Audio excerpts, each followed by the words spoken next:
दोस्तों, आप सभी ने ज्यादातर देखा होगा कि आपके आसपास धर्म, कर्म और पूजा पाठ में लीन रहने वाले लोगों की जिंदगी खुशहाल नहीं होती जितने कि दुष्ट और अधर्मी लोगों की होती है। और ये सब देखकर आपके मन में भी कभी न कभी ये सवाल जरूर उठा होगा कि आखिर अच्छे लोगों के साथ बुरा ही क्यों होता है।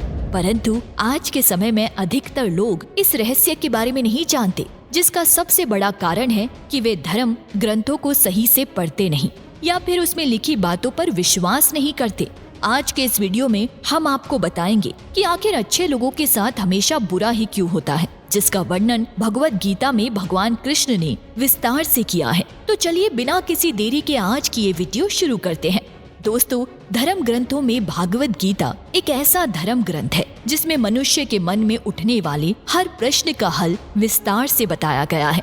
भागवत गीता में वर्णित एक कथा के अनुसार अर्जुन के मन में जब भी कोई दुविधा उत्पन्न होती थी, वो उसके समाधान के लिए श्री कृष्ण के पास पहुंच जाते थे। एक दिन की बात है, अर्जुन भगवान श्री कृष्ण के पास आए और उनसे बोले, हे नारायण, कृपया कर मुझे ये बताइए कि अच्छे लोगों के साथ हमेशा बुरा ही क्यों होता है, जबकि बुरे लोग हमेशा खुशहाल दिखते हैं। तब श्री कृष्ण बोले, अब मैं तुम्हें एक कथा सुनाता हूँ जिसे जानने के बाद तुम समझ जाओगे कि हर एक प्राणी को उसके कर्म के हिसाब से ही फल मिलता है। अर्थात जो बुरा कर्म करता है उसे बुरा फल मिलता है और जो अच्छा कर्म करता है उसे अच्छा फल मिलता है, क्योंकि अच्छे कर्म और बुरे कर्म तो मनुष्य पर निर्भर करता है। फिर कथा सुनाते हुए श्री कृष्ण बोले, बहुत समय पहले की बात है, एक नगर में दो पुरुष रहा करते थे। उनमें से एक पुरुष व्यापारी था जिसके लिए अपने जीवन में धर्म और नीति की बहुत महत्ता थी। वो पूजा पाठ और भगवान की भक्ति में बहुत विश्वास करता था। चाहे कुछ भी हो जाए, वो रोज मंदिर जाना नहीं भूलता, ना ही दान धर्म के कार्य में किसी प्रकार की कमी रखता था। कुछ भी हो जाए, वो नित्य भगवान की पूजा अर्चना किया करता था। वहीं दूसरी ओर उसी नगर का दूसरा पुरुष पहले से बिल्कुल ही विपरीत था। वो प्रतिदिन मंदिर तो जाया करता था, परंतु पूजा पाठ के उद्देश्य से नहीं, बल्कि मंदिर के बाहर से चप्पल और धन चुराने के लिए। उसे दान धर्म न्याय नीति किसी से कुछ लेना देना नहीं था। इतना ही कि वो मंदिर जाकर वहाँ चोरी किया करता था। इसी तरह समय बीतता गया और एक दिन उस नगर में जोर की बारिश हो रही थी, जिसकी वजह से उस दिन नगर में मंदिर में पंडित के अलावा कोई नहीं था।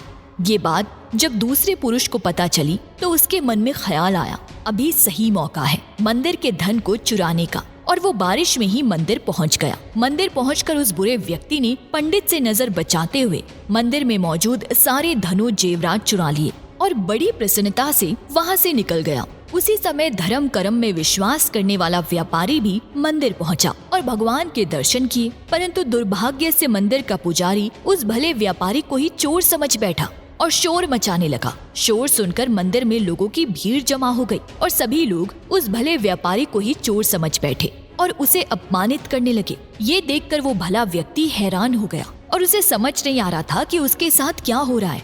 फिर वो किसी तरह लोगों से बचता हुआ उस मंदिर से निकल गया, लेकिन दुर्भाग्य ने उसका साथ वहाँ भी नहीं छोड़ा। मंदिर से बाहर निकलते ही वो एक गाड़ी से टकरा गया और घायल हो गया। फिर वही व्यापारी लंगड़ाते हुए घर को जाने लगा। तभी रास्ते में उसकी मुलाकात उस दृष्ट व्यक्ति से हुई जिसने मंदिर का धन चोरी किया था।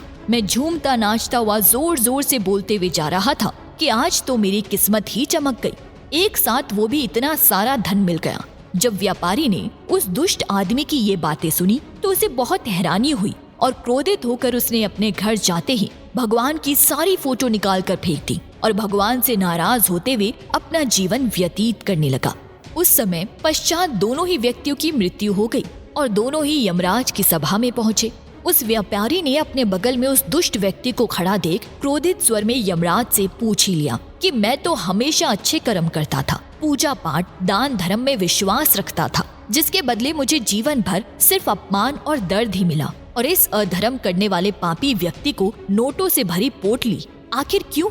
इस पर यमराज ने उस व्यापारी को बताया कि पुत्र, तुम गलत सोच रहे हो। जिस दिन तुम्हें गाड़ी से टक्कर लगी थी, वास्तव में उस दिन तुम्हारे जीवन का आखिरी दिन था, परंतु तुम्हारे किए गए अच्छे कर्मों के कारण ही तुम्हारी मृत्यु एक छोटी सी चोट में परिवर्तित हो गई। और इस दुष्ट व्यक्ति के बारे में जानना चाहते हो तो पुत्र, दरअसल इसके भाग्य में राजयोग था, जो कि उसके दुष्कर्म और अधर्म के कारण एक छोटे से धन की पोटली में परिवर्तित हो गया। श्री कृष्ण अर्जुन को ये कथा सुनाने के बाद कहते हैं, पार्थ, क्या तुम्हें अब तुम्हारे प्रश्न का उत्तर मिल गया? ऐसा सोचना कि भगवान लोगों के अच्छे कर्म को नजरअंदाज कर रहे हैं, ये बिल्कुल भी सत्य नहीं है। भगवान हमें क्या किस रूप में दे रहा है ये मनुष्य की समझ में नहीं आता, लेकिन अगर आप अच्छे कर्म करते हैं तो भगवान की कृपा सदैव आप पर बनी रहती है। श्री कृष्ण ने गीता में भी बताया है कि किसी के द्वारा किया गया कर्म बेकार नहीं जाता, भले ही कर्म अच्छा हो या फिर बुरा।